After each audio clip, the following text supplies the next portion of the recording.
नमस्कार, आदाब, सत श्री अकाल दोस्तों। Welcome back to Ron channel current affairs express में। तो गाइज, आप सब लोग को पता है कि जो खालिस्तान है वो हमेशा इंडिया को तोड़ने की कोशिश की। 8 Khalistani terrorist arrested in US, okay, in gang case. एक गैंग केस के तहकीकात चल रहा था एफबीआई के बारे में, फेडरल ब्यूरो ऑफ इन्वेस्टिगेशन तहकीकात कर रहा था। उसमें क्या है, 8 खालिस्तानी टेररिस्ट को पकड़ा है। उस खालिस्तानी टेररिस्ट जो लिस्ट है उसमें से एनआईए, नेशनल इंटेलिजेंस एजेंसी, जो इंडिया का एजेंसी है, इंडिया का एक मोस्ट वांटेड खालिस्तानी टेररिस्ट है, जो उस 8 में से एक है। ओके, अभी हम लोग खालिस्तान के बारे में थोड़ा सा जान लेते हैं। पहले देखिए, खालिस्तानी प्रोटेस्टर क्या करता है। ठीक है, 2023 का न्यूज है कि यूएसए में इंडियन कॉन्सुलेट को अटैक करता है। ओके, इंडियन जो कॉन्सुलेट है, मतलब एम्बेसी का जो एक ब्रांच होता है, उसमें अटैक करता है खालिस्तानी टेररिस्ट। उसके बाद देखिए, Khalistani terrorist attack consular camp at Hindu temple in Canada. Canada पे कॉन्सुलर कैंप था जिसमें एक हिंदू टेम्पल था, उसमें खालिस्तानी अटैक करता है। ओके, वो टेम्पल पे। अब मेन चीज क्या है, उस टेम्पल के अंदर सिख प्रेजेंट थे अलोंग विथ हिंदूज। तो मैं एक बात हमेशा मानता हूँ कि ये टेररिस्ट का कोई धर्म नहीं होता। अगर आप बोलोगे सिख खालिस्तानी टेररिस्ट है, इसका धर्म तो सिख ही होगा, सिख मतलब ऐसा होगा, ऐसा नहीं।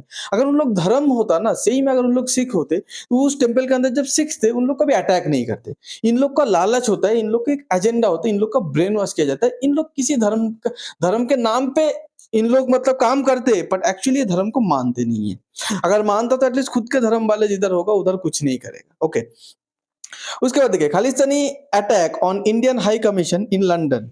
ओके, इस कंप्लीटली अनएक्सेप्टेबल है। यूके का एमपी ने बताया कि ये एक्सेप्टेबल नहीं है। तो मतलब खालिस्तानी जो अटैकर्स है वो लंदन पे भी अटैक करते हैं। कहाँ? यूएसए में पहले करता है, फिर कनाडा पे करता है, फिर लंदन मतलब यूके में करते हैं। ओके, अभी नेक्स्ट है Indian consulate attack by Khalistani in Australia Brisbane. तो ऑस्ट्रेलिया पे भी खालिस्तानी प्रोपागेंडा चलता है। ऑस्ट्रेलिया पे भी इंडियन कंसुलेट को अटैक किया है खालिस्तानी प्रोटेस्टर ने। अगर आप इस सारे डॉट को कनेक्ट करेंगे, फाइव आइज बोल के एक नेशन होता है।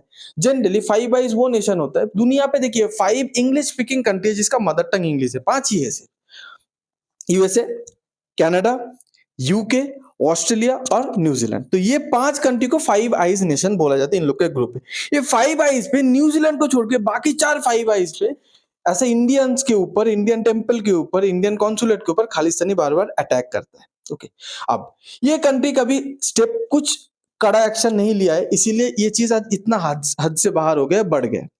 अब देखिए, खालिस्तानी ऐसा क्यों करते हैं इंडियन के ऊपर, इंडियन टेम्पल के ऊपर, फॉरेन कंट्री में, मतलब ये प्रोटेस्ट वगैरह इंडियन गवर्नमेंट के खिलाफ, इंडिया के खिलाफ, इंडियन कॉन्सुलेट पे ऐसा अटैक क्यों करते हैं, इंडिया के खिलाफ काम क्यों करते हैं? देखिए, इन लोग को फंड करता है। ठीक है, बहुत सारे पावर्स है जो इंडिया को तोड़ना चाहते हो, फंड करता है, और इसमें पाकिस्तान का हाथ तो जरूर है। तो खालिस्तानी टेररिस्ट क्या चाहता है, wants to divide India, create many countries. मतलब ये इंडिया को तोड़ के बहुत सारा कंट्री बनाना चाहते हैं। मतलब ये इंडिया को खुश रहते हुए, सक्सेसफुल रहते हुए देखना नहीं चाहता। इसका पहला टारगेट है कि पंजाब को तोड़ के खालिस्तान बनाना है। ओके, अब देखिए, अब पहले इन लोग, जब जस्टिन ट्रूडो प्राइम मिनिस्टर था कनाडा का, इन लोग बहुत इजीली ऑपरेट करता था, क्योंकि जस्टिन ट्रूडो खालिस्तानी को सपोर्ट करता था खुद के वोट बैंक के लिए।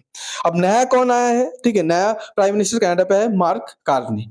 मार्क कार्नी के साथ पहला मुलाकात होता है प्राइम मिनिस्टर मोदी का G7 समिट में।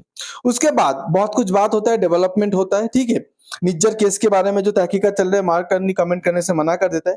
बाद में जब मोदी मिलके आ जाता है, मार्क कार्नी एक स्टेटमेंट देता है कि pro Khalistan extremist using our soil as a base to target India. मतलब खालिस्तानी लोग कनाडा की धरती यूज करके, कनाडा का सॉइल यूज करके इंडिया को टारगेट कर रहे हैं, इंडिया के अंदर कॉन्फ्लिक्ट बढ़ा रहे हैं। पहली बार ये, मतलब ये फाइव आई नेशन पे पहली बार कंडेम करता है कनाडा। जो सुन के खालिस्तानी को बहुत शॉक लगा होगा, क्योंकि उसके सर के ऊपर जिसका हाथ था वो हाथ ही हट गया है। उसके बाद देखिए, India most wanted among 8 Khalistani terrorist arrested bye FBI. आज के डेट पे क्या है, यूएसए भी चुप रहता था। आज के डेट पे यूएसए भी खालिस्तानी के ऊपर कार्रवाई करने लगा। खालिस्तानी टेररिस्ट को, मतलब आपने 8 टेररिस्ट को अरेस्ट किया। उसमें से कुछ टेररिस्ट है, नंबर नहीं बताएगा, जो एनआईए को भी वो टेररिस्ट चाहिए, मतलब नेशनल इंटेलिजेंस एजेंसी इंडिया। अब देखने की बात यह है कि क्या वो डिपोर्ट करेगा इंडिया को, वो टेररिस्ट जो एनआईए को चाहिए है। अब ये सब के बाद एक रिसेंटली एक न्यूज आया, कपिल शर्मा, आप सब लोग इनको जानते ही है। कपिल शर्मा एक रेस्टोरेंट खोला था कनाडा के सरहे पे, उसमें फायरिंग होता है। फायरिंग होने के बाद ये जो खालिस्तानी टेररिस्ट का जो ग्रुप है, एसएफ, सिख फॉर जस्टिस बोल के इन लोग का ग्रुप का नाम है, इन लोग का जो हेड है आपका ये पन्नू, तो पन्नू क्या बोलता है, Canada is not your play ground. मतलब कपिल शर्मा को बोलता है कनाडा पे आके तुम बिजनेस वगैरह ये सब कुछ मत करो, ये तुम्हारा खेलने की जगह नहीं है। ओके। और बोलता है कि तुम्हारा जो ब्लड मनी है, मतलब इंडिया से कमाए हुए पैसे को खालिस्तानी टेररिस्ट ब्लड मनी मानते हैं, तुम्हारा जो ब्लड मनी है वो आके इस कनाडा के धरती पे तुम खर्चा मत करो। मतलब लिटरली कपिल शर्मा को थ्रेट देता है, टारगेट करते हैं। इसके बारे में कनाडा का कोई स्ट्रॉन्ग रिएक्शन अभी तक नहीं आया, कनाडा का कोई सख्त कार्रवाई नहीं हुआ है अभी तक। अभी वो डेवलपमेंट बाकी है, देखते हैं कनाडा इसके बारे में क्या करते हैं। आज के डेट पे कनाडा इंडिया के ऊपर इतना मेहरबान क्यों हो रहा है? प्यार है? नो। जियो पॉलिटिक्स में सिर्फ इंटरेस्ट होता है। कनाडा का सबसे बड़ा ट्रेडिंग पार्टनर था, कनाडा अपना सारा सामान बेचता था यूएसए को। यूएसए डोनाल्ड ट्रंप अभी टैरिफ लगा के वो सब बंद कर दिया। अभी क्या है, कनाडा चाइना को नहीं बेच सकता क्योंकि चाइना खुद एक एक्सपोर्टिंग कंट्री है, वो खरीदता कम है, ज्यादा बेचता है। तो उसका सबसे बड़ा मार्केट दिख रहा है, ऑल्टरनेटिव दिख रहा है, ठीक है, आपका इंडिया दिख रहा है, इंडिया का कंज्यूमर, इंडिया का इतना बड़ा पॉपुलेशन। इसलिए आज के डेट पे उनको मजबूर हो गए इंडिया के साथ रिश्ता अच्छा करना पड़े। पूरे वर्ल्ड पे ऐसे ही चलता है, जब तक आपका इंटरेस्ट अलाइन करेगा, सेम होगा, तभी तब तक आप लोग एक साथ एक ही टेबल पे रहेंगे।